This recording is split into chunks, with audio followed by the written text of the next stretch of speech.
आज बनवतोय आपण स्पेशल चमचमीत, चटपटीत, क्रिस्पी कुरकुरीत मिरची वडा. बनवायला खूप सोपा आहे आणि खायला तर एक नंबर लागतो. खाऊन खाऊन तुमचं पोट भरेल पण मन भरणार नाही, एवढी टेस्टी हे मिरची वडे तयार होतात. या मिरचीला भावनगरी मिरची म्हणतात. तर याच्यामध्ये 2 प्रकार असतात. या पद्धतीच्या अशा या मिरच्या असतात छोट्या-छोट्या आणि दुसरा प्रकार म्हणजे जराशा मोठ्या असतात आणि त्या पातळ असतात, अशा जाड नसतात. या मिरच्या तिखट नसतात, खूप कमी असतात तिखटाला. तर याच मिरचीपासून आज आपण मिरची वडा बनवणार आहोत. एकदम खायला भन्नाट लागतात. तर आपण फक्त हे बेसनमध्ये कोटिंग करून तळलेले नाही, तर याच्यामध्ये एकदम चटपटीत असं बटाट्याचं स्टफिंग केले, जसं वड्याचं असतं सेम तशाच पद्धतीने. तर चहासोबत गरमागरम हे मिरची वडे खाऊ शकतात किंवा सॉससोबत, चटणीसोबत तुम्ही खाऊ शकता. तर चला लगेच रेसिपी बनवायला सुरुवात करूया. तर सगळ्यात अगोदर आपल्याला काय काय साहित्य लागणार आहे ते पाहूया. त्यासाठी इथे मी थोडासा लसूण घेतला आहे, अद्रकचा तुकडा, 3 हिरव्या मिरच्या, अर्धा चमचा धने घेतलेत आणि लसूण पाकळ्या 9-10 घ्यायचे. तर हे सर्व आपल्याला ना जाडसर कुटून घ्यायचे. तुम्ही खलबत्त्यामध्ये कुटू शकतात किंवा मिक्सरवर ते बंद चालू करून मिक्सरचं बटन तसंच सुद्धा जाडसर हे बारीक करून घेऊ शकतात. मी ते खलबत्त्यामध्येच थोडंसं अगदी चिमूटभर मीठ टाकून हे बारीक करून घेणार आहे. यामुळे आपला जो स्टफिंगचा बटाटा आपण बनवणार आहोत तो खूप चटपटीत बनणार आहे. तर हे मी जाडसर कुटून घेतले. आता आपण ज्या हिरव्या मिरच्या घेतलेल्या आहेत त्या स्वच्छ धुवून कोरड्या करायच्या आणि त्यामधल्या बिया असतात ना त्या सर्व चाकूने काढून घ्यायच्या. तर सर्व मिरच्या सेम अशाच पद्धतीने आपण कापून घेतलेत आणि त्याच्यामधल्या बिया काढून घेतलेत. आपल्याला याच्यामध्ये स्टफिंग भरायची.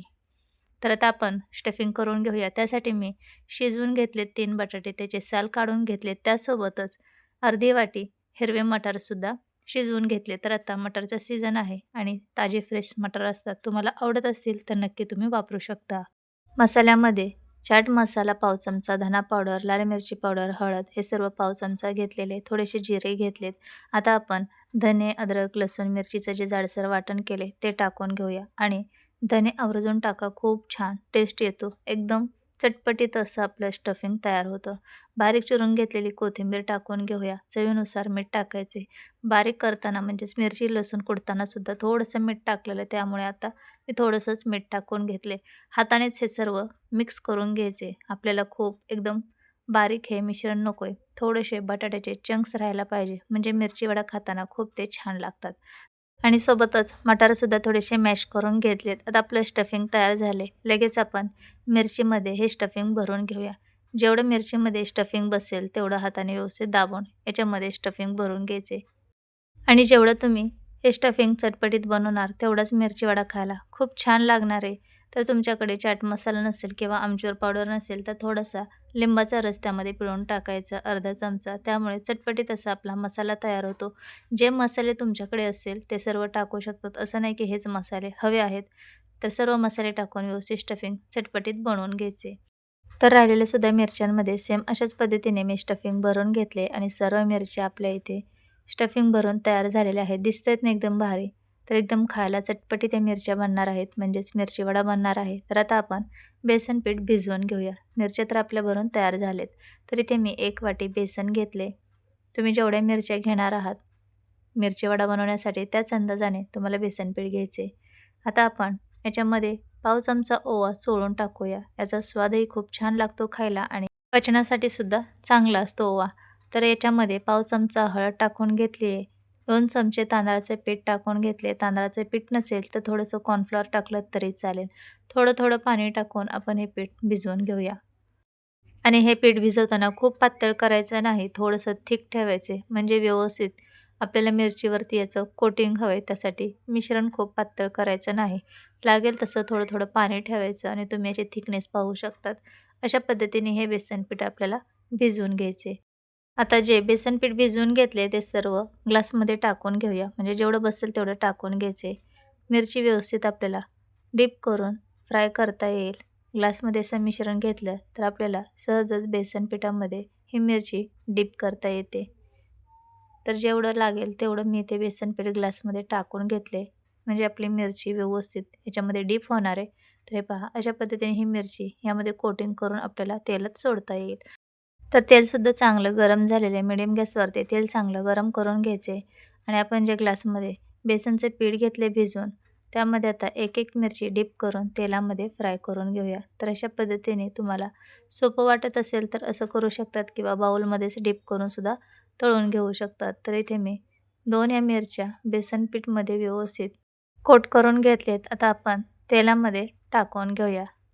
तर जसं तुम्हाला सोपं वाटेल तशा पद्धतीने हे मिरची वडे तळून घ्यायचेत. आता मिडियम गॅसवरती क्रिस्पी कुरकुरीत होईपर्यंत या मिरच्या तळून घ्यायचेत. तर वरच्या साईडला मिश्रण थोडंसं कमी वाटते तर चमच्याने किंवा हाताने थोडंसं याच्यावरती आपण हे बेसन पीठ लावून घेऊया आणि तेलात टाकल्या लगेच पलटी करायचं नाही. खालची साईड व्यवस्थित तळून घ्यायची.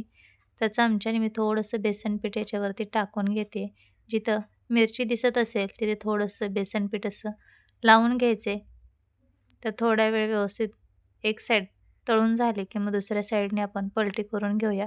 तर याच्यावरती थोडंसं मी तेल सोडून घेते जेणेकरून वरची साईडसुद्धा व्यवस्थित सेट होईल. तर थोड्या वेळाने आपण हे पलटी करून घेऊया आणि दुसऱ्या साईडने सुद्धा छान क्रिस्पी कुरकुरीत होईपर्यंत तळून घेऊया. जर हे वडे असे चिकटले असतील तर झाऱ्याने तोडून घ्यायचेत आणि चांगले खरपूस होईपर्यंत तळून घ्यायचे.